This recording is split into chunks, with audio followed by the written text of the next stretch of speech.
Alhamdulillah wassalatu wassalamu ala Rasulillah nabiyina Muhammadin wa alihi wa sahbihi wa man walah.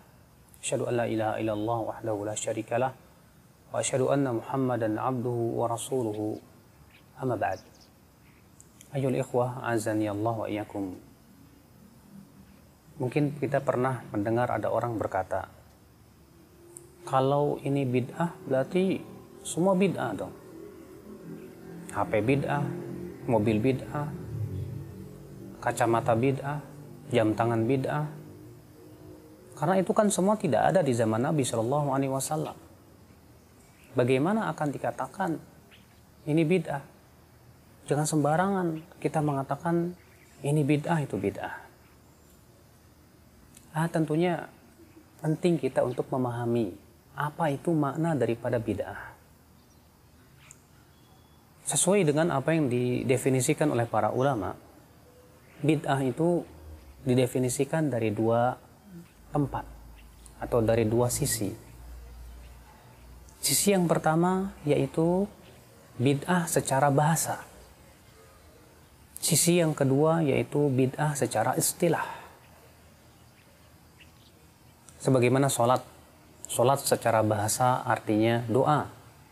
Sedangkan secara istilah artinya perbuatan dan perkataan yang khusus dimulai dari takbiratul ihram diakhiri dengan salam. Zakat secara bahasa artinya suci. Demikian secara istilah berbeda. Puasa juga demikian. Selalu yang dibedakan adalah dalam permasalahan makna secara bahasa dengan makna secara istilah. Nah, bid'ah secara bahasa artinya kullu makhturi'a ala ghairi mithalin sabiq. Semua yang diada-adakan yang sebelumnya tidak ada. Nah, ini secara bahasa, ingat ya, bahwa secara bahasa yang namanya bid'ah adalah sesuatu yang baru diada-adakan yang sebelumnya tidak ada. Berarti masuk padanya masalah dunia, masuk pada dalam masalah agama. Handphone secara bahasa bid'ah, betul sekali. Mobil secara bahasa bid'ah, betul sekali.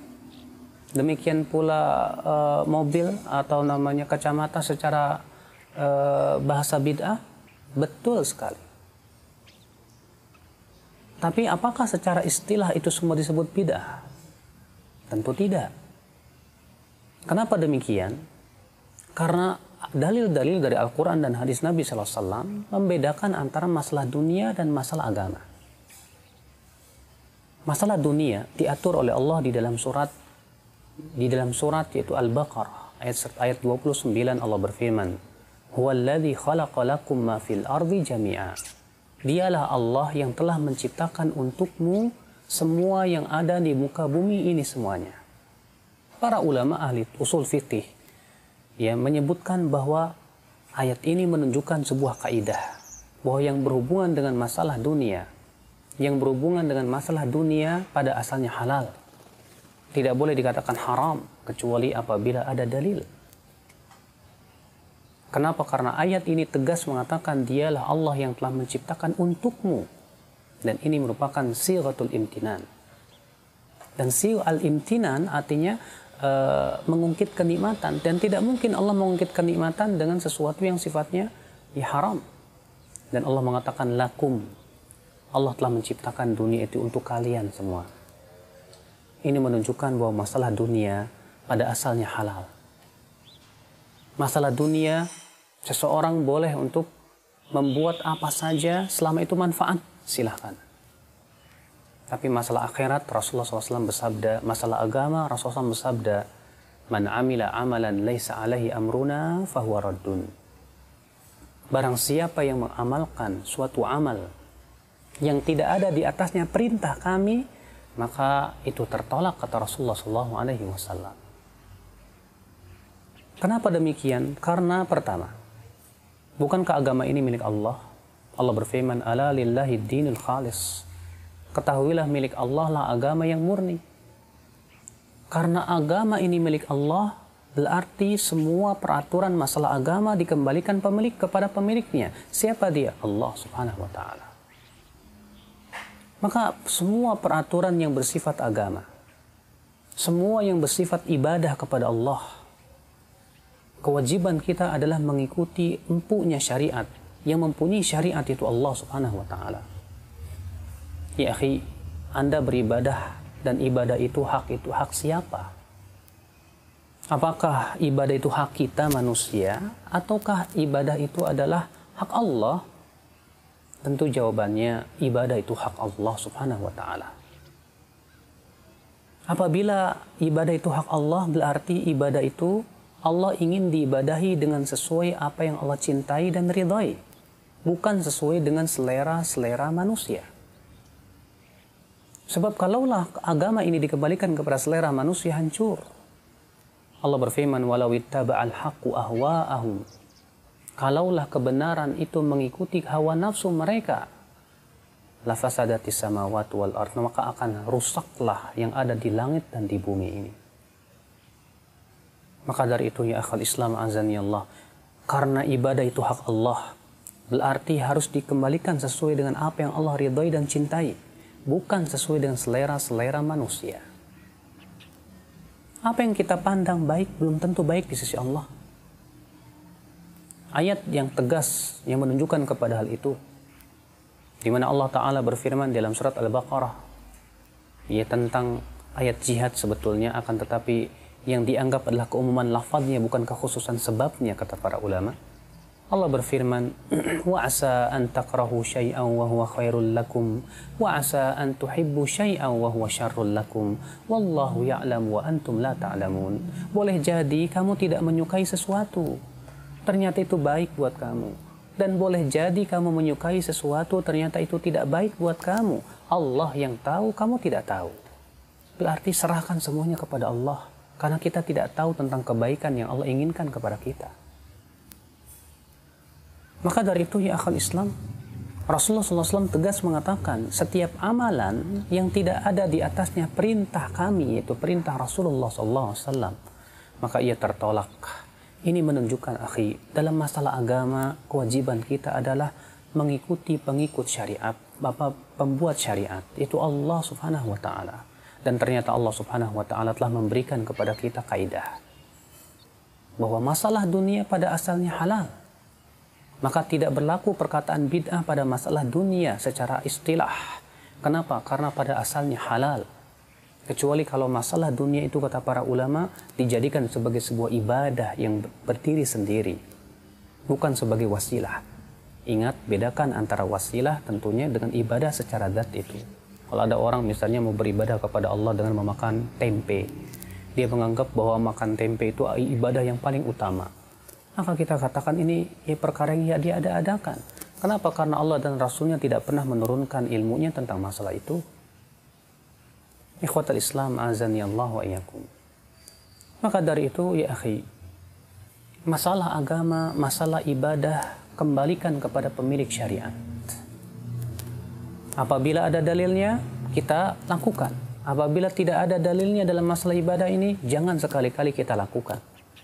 Al-Imam Ibnu Qayyim menyebutkan bahwa pada asalnya yang berhubungan dengan masalah ibadah, pada asalnya yang berhubungan dengan masalah ibadah itu al-man'u, tidak diperbolehkan.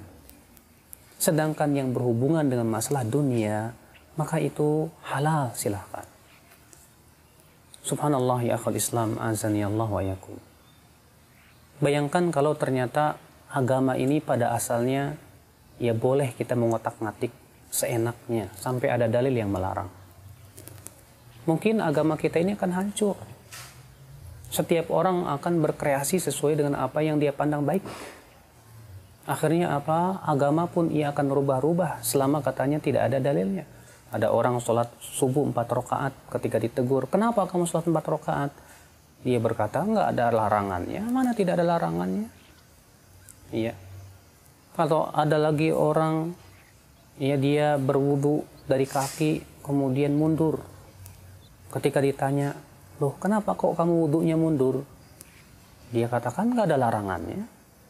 Subhanallah, kalau begitu hancur syariat kita ini ya akal Islam. Maka dari itu ya akhi, masalah agama karena itu adalah milik Allah Subhanahu wa Ta'ala. Dan ingat ya, agama ini milik Allah, bukan milik kiai, bukan milik ulama, bukan milik siapapun. Seseorang boleh berucap hanya dengan dalil dari Al-Quran dan hadis Nabi Sallallahu Alaihi Wasallam. Ikhwata Islam azani Allah wa iyyakum. Maka dari sini kita bisa memahami bahwa perkataan orang berkata, kalau ini bid'ah berarti handphone pun bid'ah dong. Kita katakan betul bid'ah secara bahasa, tapi tidak bid'ah secara istilah. Dan masalah handphone ini masalah dunia. Pada asalnya halal, silahkan selama digunakan untuk sesuatu yang bermanfaat. Ya diridhoi oleh Allah Subhanahu wa taala. Sedangkan masalah ibadah kita tidak diperkenankan ya akhul Islam azani Allah wa iyyakum untuk membuat-buatnya. Kenapa? Karena ibadah itu hak Allah. Kewajiban kita adalah beribadah dengan apa yang Allah cintai dan ridhai, bukan menurut selera kita. Terkadang ya akhul Islam azani Allah wa iyyakum, seseorang begitu kreatif di dalam membuat suatu ibadah dengan cara membuat tata cara yang tidak pernah disyariatkan oleh Allah dan Rasulnya, atau menentukan waktu dan tempat yang tidak pernah ditentukan oleh Allah dan Rasulnya, atau yang ketiga menentukan jumlah yang tidak pernah ditentukan oleh Allah dan Rasulnya. Ada orang datang kepada ajengan, ya Pak Kiai, ajarkan saya dong, berikan petuah supaya saya enteng rezeki. Oh, baca la ilaha illallah 1000 kali, nanti kamu enteng rezekinya. Kita katakan subhanallah, dari mana dalilnya ya? Bahwa membaca la ilaha illallah 1000 kali itu nanti bakalan enteng rezeki. Pembatasan ini dari mana? Seakan-akan dia pemilik syariat. Padahal yang membuat syariat hanyalah Allah. Kita tidak diperkenankan untuk mengatakan, ya bacaan ini sekian-sekian akan menimbulkan begini dan begitu, kecuali dengan dalil dari Allah Subhanahu wa taala langsung yang Allah sampaikan melalui lisan Rasulnya salawatullahi alaihi wasallam, tentunya dengan sanad-sanad yang sahih. Maka dari itu ya akhi, pahamilah ini.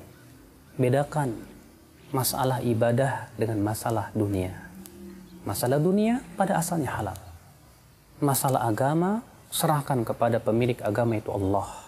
Jangan kita memandang baik kecuali dengan sesuai dengan syariat Allah.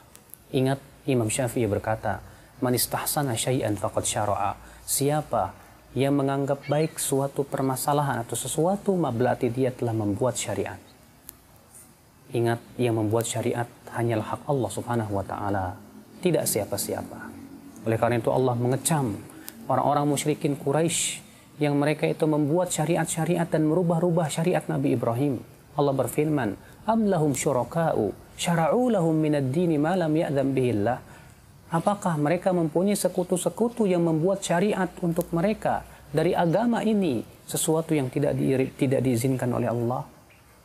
Naam ya akhal Islam. Maka bukankah lebih mudah kita untuk mencukupkan diri dengan apa yang dituntunkan oleh Rasulullah? Abdullah bin Mas'ud berkata, "Ittabi'u wa la tabtadi'u faqad kufitum." Ikuti saja, jangan membuat-buat yang baru, karena kalian sudah dicukupi. Ikuti saja, bukan membuat-buat yang baru ya akhal Islam. Semoga kita termasuk orang-orang yang senantiasa ittiba kepada sunnah Rasulullah SAW. Semoga kita termasuk orang-orang yang senantiasa mengikuti apa yang dititahkan oleh Rasulullah dan Allah dan Rasulnya dalam masalah perkara ibadah. Demikian pula berusaha untuk mengikuti rambu-rambu agama dalam masalah dunia, sehingga kita tidak menjadi orang-orang yang merubah-rubah syariat. Tidak pula kita menjadi orang-orang yang mudah untuk menghalalkan segala sesuatu, kecuali segalanya tentunya dengan dalil dari Al-Quran dan hadis Nabi Sallallahu Alaihi Wasallam. Subhanakallah bihamdik, asyhadu an la ilaha illa ant, astaghfiruka wa atubu ilaik. Wassalamualaikum warahmatullahi wabarakatuh.